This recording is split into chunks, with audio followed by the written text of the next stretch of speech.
ನಮಸ್ಕಾರ. ಇಂದು ನಾವು ಲೂಕನ ಸುವಾರ್ತೆಯ 9ನೇ ಅಧ್ಯಾಯದ 43ರಿಂದ 45ನೇ ವಚನಗಳನ್ನು ಸ್ವಲ್ಪ ಆಳವಾಗಿ ನೋಡ್ತಾ ಇದ್ದೀವಿ. ಇಲ್ಲಿನ ಸಂದರ್ಭ ನೋಡಿ ಬಹಳ ವಿಶೇಷವಾಗಿದೆ.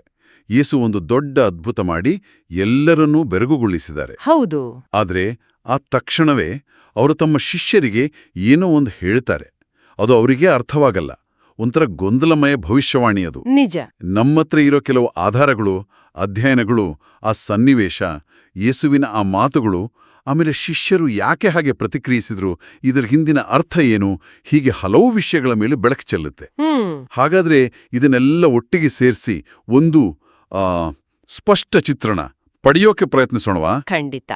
ಇದು ಬರೀ ಒಂದು ಹಳೆ ಕಥೆ ಅಲ್ಲ ನೋಡಿ. ಹೌದು. ಈ ಅಧ್ಯಯನಗಳು ಹೇಳೋ ಹಾಗೆ ಇದು ಯೇಸುವಿನ ಉದ್ದೇಶ, ನಮ್ಮ ಮನುಷ್ಯರ ಗ್ರಹಿಕೆಯ ಮಿತಿಗಳು ಮತ್ತೆ ನಂಬಿಕೆಯ ದಾರಿಯಲ್ಲಿ ಬರುವಂಥ ಅನಿರೀಕ್ಷಿತ ತಿರುವುಗಳು, ಇವುಗಳ ಬಗ್ಗೆ ಯೋಚನೆ ಮಾಡೋ ಹಾಗೆ ಮಾಡುತ್ತೆ. ಸರಿ. ಈ ಚಿಕ್ಕ ವಚನಗಳಲ್ಲಿ ಅಡಗಿಯೋ ಹಲವು ವಿಷಯಗಳನ್ನ ಒಂದೊಂದಾಡಿ ನೋಡೋಣ. ಓಕೆ. ಹಾಗಾದ್ರೆ ಮೊದಲು ಆ ಸನ್ನಿವೇಶಕ್ಕೆ ಬರೋಣ. ಯೇಸು ಆಗ ತಾನೇ ದೆವ್ವ ಹಿಡಿದಿದ್ದ ಹುಡುಗನನ್ನ ವಾಸಿ ಮಾಡಿದ್ರು. ಹೌದು. ಎಲ್ಲರೂ ದೇವರ ಮಹಾಪ್ರಭಾವವನ್ನ ನೋಡಿ ಆಶ್ಚರ್ಯಪಟ್ಟಿದ್ರು, ಮೆಚ್ಚುಗೆ ಪಡ್ತಾ ಇದ್ರು. ಒಂಥರ ಹಬ್ಬದ ವಾತಾವರಣ ಅಲ್ಲಿ. ಅದೇ ಆ ಕ್ಷಣದಲ್ಲೇ ಒಂದು ದೊಡ್ಡ ಕಾಂಟ್ರಾಸ್ಟ್ ವೈರುಧ್ಯ ಸೃಷ್ಟಿಯಾಗುತ್ತೆ.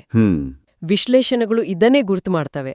ಜನರು ಏಸುವಿನ ಶಕ್ತಿ, ಮಹಿಮೆ ಬಗ್ಗೆ ಮಾತಾಡ್ತಿರುವಾಗ್ಲೇ ಯೇಸು ಶಿಷ್ಯರನ್ನ ಕರೆದು, ಈ ನನ್ನ ಮಾತು ನಿಮ್ಮ ಕಿವಿಗೆ ಇಳಿಯಲಿ ಅಂತ ಶುರು ಮಾಡಿ, ನರಪುತ್ರನು ಜನರ ವಶಕ್ಕೆ ಒಪ್ಪಿಸಲ್ಪಡಲಿದ್ದಾನೆ ಅಂತ ಹೇಳ್ತಾರೆ.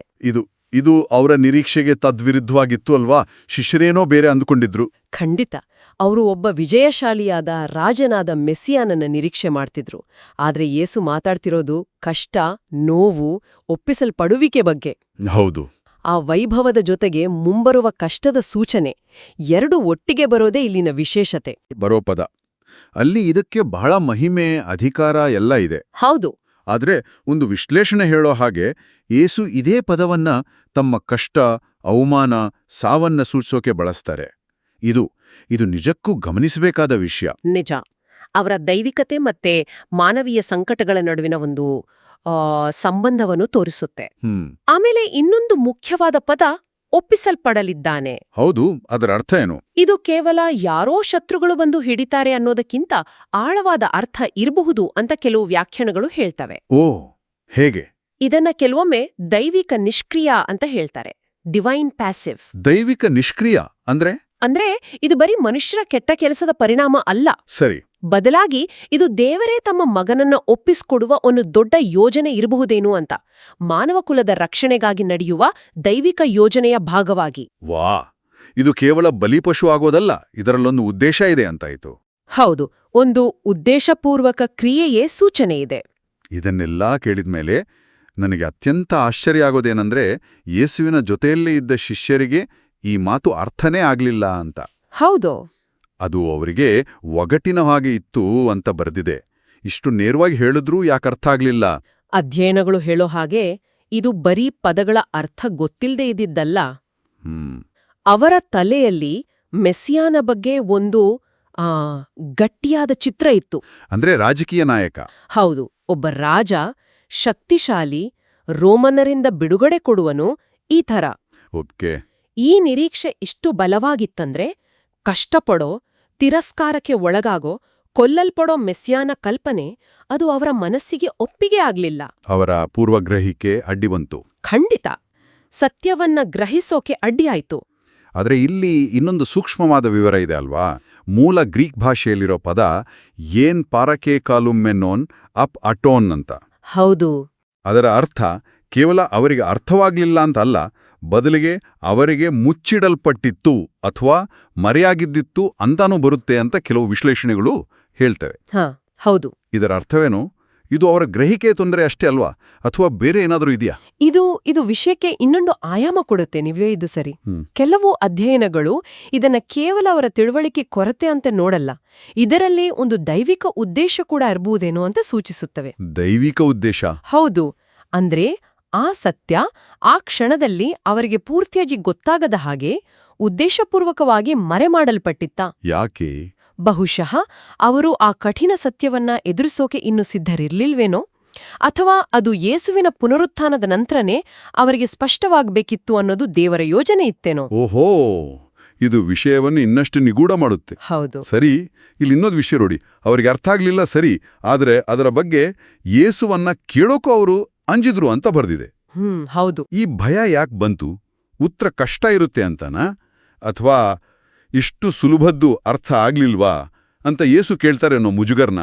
ಬಹುಶಃ ಎರಡೂ ಇರ್ಬೋದು. ಒಂದು ಕಡೆ ಆ ಕಠಿಣ ಸತ್ಯ, ಅಂದ್ರೆ ತಮ್ಮ ಗುರು ಕಷ್ಟಪಟ್ಟು ಸಾಯ್ತಾರೆನ್ನೋ ವಿಷಯ, ಅದನ್ನ ಕೇಳೋಕೆ ಎದುರಿಸೋಕೆ ಅವರು ರೆಡಿ ಇರ್ಲಿಲ್ಲ. ಹೌದು. ಇನ್ನೊಂದು ಕಡೆ ತಮ್ಮ ಅಜ್ಞಾನವನ್ನ ಒಪ್ಪುಕೊಳ್ಳೋಕೆ ಹಿಂಜರಿಕೆ.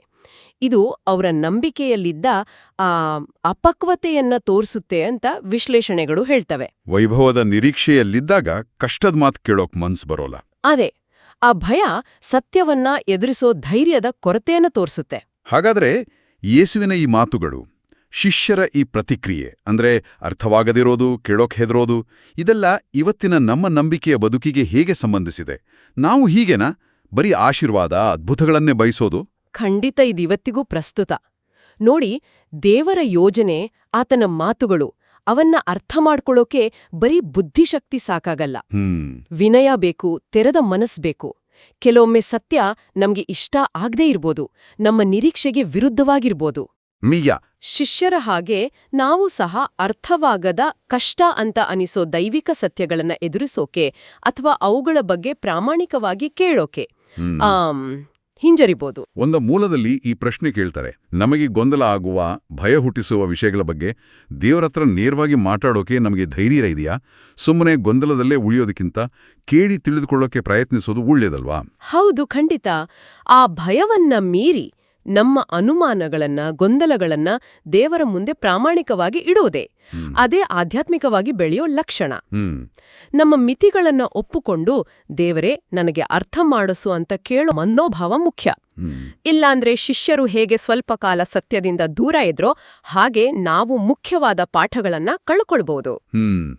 ಈ ಚರ್ಚೆಯಲ್ಲಿ ಇನ್ನೊಂದು ವಿಷಯ ನಾವು ಗಮನಿಸಬೇಕು, ಯೇಸುವಿನ ಗುರಿಯ ಬಗ್ಗೆ. ಒಂದು ವಿಶ್ಲೇಷಣೆ ಹೇಳುತ್ತೆ, ಯೇಸುವಿನ ಉದ್ದೇಶ ಅಂದ್ರೆ ಪಾಪಿ ಮನುಷ್ಯರಿಗಾಗಿ ಶಿಲುಬೆ ಮೇಲೆ ಸತ್ತು ರಕ್ಷಣೆ ಕೊಡೋದು. ಅದು ಅವರಿಗೆ ತುಂಬಾ ಸ್ಪಷ್ಟವಾಗಿತ್ತು. ಹೌದು, ಅವರ ಗುರಿ ಸ್ಪಷ್ಟವಾಗಿತ್ತು. ಅವರು ಆ ಗುರಿಯ ಕಡೆ ದೃಢವಾಗಿ ನಡೀತಿದ್ರು. ಆದರೆ ಆ ಸ್ಪಷ್ಟತೆ ಅವ್ರ ಜೊತೆಗಿದ್ದ ಶಿಷ್ಯರಲ್ಲಿ ಇರ್ಲಿಲ್ಲ. ಆ ವ್ಯತ್ಯಾಸ ನಿಜಕ್ಕೂ ಗಮನಾರ್ಹ ನೋಡಿ. ಯೇಸುವಿನ ದೃಢ ನಿಶ್ಚಯ, ಗುರಿಯ ಸ್ಪಷ್ಟತೆ ಒಂದೆಡೆ, ಇನ್ನೊಂದೆಡೆ ಶಿಷ್ಯರ ಗೊಂದಲ, ಅರ್ಥವಾಗದಿರೋ ಸ್ಥಿತಿ, ಭಯ. ಹೌದು. ಈ ಕಾಂಟ್ರಾಸ್ಟ್ ನಮ್ಮ ಸ್ವಂತ ಜೀವನದ ಗುರಿಗಳ ಬಗ್ಗೆ, ಆಮೇಲೆ ದೇವರ ಮಾರ್ಗದರ್ಶನವನ್ನ ಅರ್ಥ ಮಾಡ್ಕೊಳ್ಳೋ ನಮ್ಮ ಸಾಮರ್ಥ್ಯ ಅಥವಾ ನಮ್ಮ ಇಚ್ಛೆ, ಇದರ ಬಗ್ಗೆನೂ ಪ್ರಶ್ನೆ ಕೇಳುತ್ತೆ. ನಮ್ಮ ಗುರಿಗಳು ಎಷ್ಟು ಸ್ಪಷ್ಟವಾಗಿವೆ, ದೇವರ ಉದ್ದೇಶಗಳು, ಅವು ಕಷ್ಟ ಆದ್ರೂ ಸರಿ ಅದನ್ನ ಅರ್ಥ ಮಾಡ್ಕೊಳ್ಳೋಕೆ ನಾವು ಎಷ್ಟು ಸಿದ್ಧರಿದ್ದೀವಿ? ಹಾಗಾದ್ರೆ ಲೂಕಾ 9:43-45 ಈ ಚಿಕ್ಕ ಭಾಗದಿಂದ ನಮ್ಗೆ ಕೆಲವು ಮುಖ್ಯ ಅಂಶಗಳು ಸಿಕ್ಕಾಗಾಯ್ತು. ಮೊದಲನೇದ್ದು, ಆ ವೈಭವದ ನಡುವೆಯೇ ಕಷ್ಟದ ವಾಸ್ತವವನ್ನ ಹೇಳಿದ ವೈರುಧ್ಯ. ಸರಿ. ಎರಡನೇದು, ನರಪುತ್ರ ಅನ್ನೋ ಪದದ ವಿಶಿಷ್ಟ ಬಳಕೆ, ನಿರೀಕ್ಷೆಗೆ ವಿರುದ್ಧವಾದ ಬಳಕೆ. ಹೌದು. ಮೂರನೇದು, ಶಿಷ್ಯರ ಗ್ರಹಿಕೆಯ ಮಿತಿ, ಅವರ ಪೂರ್ವ ಗ್ರಹಿಕೆಗಳು ಮತ್ತೆ ಸತ್ಯವನ್ನ ಎದುರಿಸೋಕಾಗದ ಅವರ ಭಯ. ನಿಜ. ನಾಲ್ಕನೆಯದು, ಸತ್ಯ ಕೆಲವೊಮ್ಮೆ ಮುಚ್ಚಿಡಲ್ಪಡುವುದು ಕೂಡ ದೈವಿಕ ಉದ್ದೇಶದ ಭಾಗವಾಗಿರಬಹುದು ಅನ್ನೋ ಆ ನಿಗೂಢ ಸಾಧ್ಯತೆ. ಹೌದು, ಅದು ಬಹಳ ಮುಖ್ಯವಾದ ಅಂಶ. ಮತ್ತು ಕೊನೆಯದಾಗಿ, ಇದೆಲ್ಲ ನಮ್ಮ ಇವತ್ತಿನ ನಂಬಿಕೆಯ ಪ್ರಯಾಣಕ್ಕೆ, ನಾವೆದುರಿಸೋ ಸವಾಲುಗಳಿಗೆ ಹೇಗೆ ಕನ್ನಡಿ ಹಿಡಿಯುತ್ತೆ ಅನ್ನೋದು. ಹೌದು, ಈ ವಚನಗಳು ಮತ್ತೆ ಅವುಗಳ ವಿಶ್ಲೇಷಣೆಗಳು ತೋರಿಸೋ ಹಾಗೆ ಯೇಸುವಿನ ಮಾತುಗಳು ಬರೀ ಭವಿಷ್ಯದ ಘಟನೆಗಳ ಸೂಚನೆ ಅಲ್ಲ, ಅವು ನಂಬಿಕೆಯ ಆಳವಾದ ಸತ್ಯಗಳನ್ನ ತೆರೆದಿರ್ತವೆ. ವಿಶೇಷವಾಗಿ ಸುಖದ ಜೊತೆ ಕಷ್ಟವನ್ನು, ವೈಭವದ ಜೊತೆ ತ್ಯಾಗವನ್ನು ಸ್ವೀಕರಿಸೋಕೆ ಬೇಕಾದ ಸಿದ್ಧತೆ ಬಗ್ಗೆ ನಮ್ಮನ್ನು ಪ್ರಶ್ನಿಸ್ತವೆ. ದೈವಿಕ ಸತ್ಯಗಳು ಯಾವಾಗ್ಲೂ ನಾವು ಅಂದುಕೊಂಡ ಹಾಗೆ ಇರಲ್ಲ. ಖಂಡಿತ ಇಲ್ಲ. ಅವುಗಳನ್ನ ಒಪ್ಪುಕೊಳ್ಳೋಕೆ ವಿನಯ ಬೇಕು, ಧೈರ್ಯ ಬೇಕು, ತೆರೆದ ಮನಸ್ಸು ಬೇಕು. ಸರಿ, ಅಂತಿಮವಾಗಿ ನಮ್ಮ ಕೇಳುಗರಲ್ಲಿ ಒಂದು ಆಲೋಚನೆಯನ್ನ ಬಿಟ್ಟೋಗನ. ಶಿಷ್ಯರಿಗೆ ಆ ಸತ್ಯ ಸ್ವಲ್ಪ ಕಾಲ ಮುಚ್ಚಿಡಲ್ಪಟ್ಟಿತ್ತು ಅಥವಾ ಮರೆಯಾಗಿತ್ತು ಅಂತ ಕೆಲವು ವಿಶ್ಲೇಷಣೆಗಳು ಹೇಳಿದವು. ಇದು ಕೇವಲ ಅವರ ತಪ್ಪಲ್ಲ, ದೈವಿಕ ಯೋಜನೆಯ ಭಾಗವೂ ಆಗಿರಬಹುದು ಅಂತ. ಹೌದು. ಆಗದೆ ಇರೋದು, ಕೆಲವು ಪ್ರಶ್ನೆಗಳಿಗೆ ಉತ್ತರ ತಡವಾಗಿ ಸಿಗೋದು, ಅಥವಾ ನಮ್ಮ ಕೆಲವು ನಿರೀಕ್ಷೆಗಳು ತಕ್ಷಣ ಈಡೇರದೇ ಇರೋದು, ಇದೆಲ್ಲ ನಮಗೆ ಈಗ ಗೊತ್ತಿಲ್ಲದ ಒಂದು ದೊಡ್ಡ ಚಿತ್ರಣದ ಭಾಗವಾಗಿರಬಹುದಾ? ಆಳವಾದ ಪ್ರಶ್ನೆ.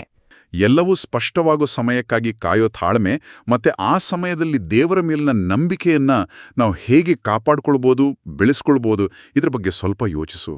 ಪ್ರಿಯರೇ, ಈ ಚಾನೆಲ್ ಅನ್ನು ಸಬ್ಸ್ಕ್ರೈಬ್ ಮಾಡಿ ಪ್ರತಿದಿನ ದೇವರ ವಾಕ್ಯವನ್ನು ಆಲಿಸುತ್ತಾ ಅದನ್ನು ಇತರರೊಂದಿಗೆ ಹಂಚಿಕೊಳ್ಳಲು ನಮಗೆ ನೆರವಾಗಿರಿ. ಧನ್ಯವಾದಗಳು.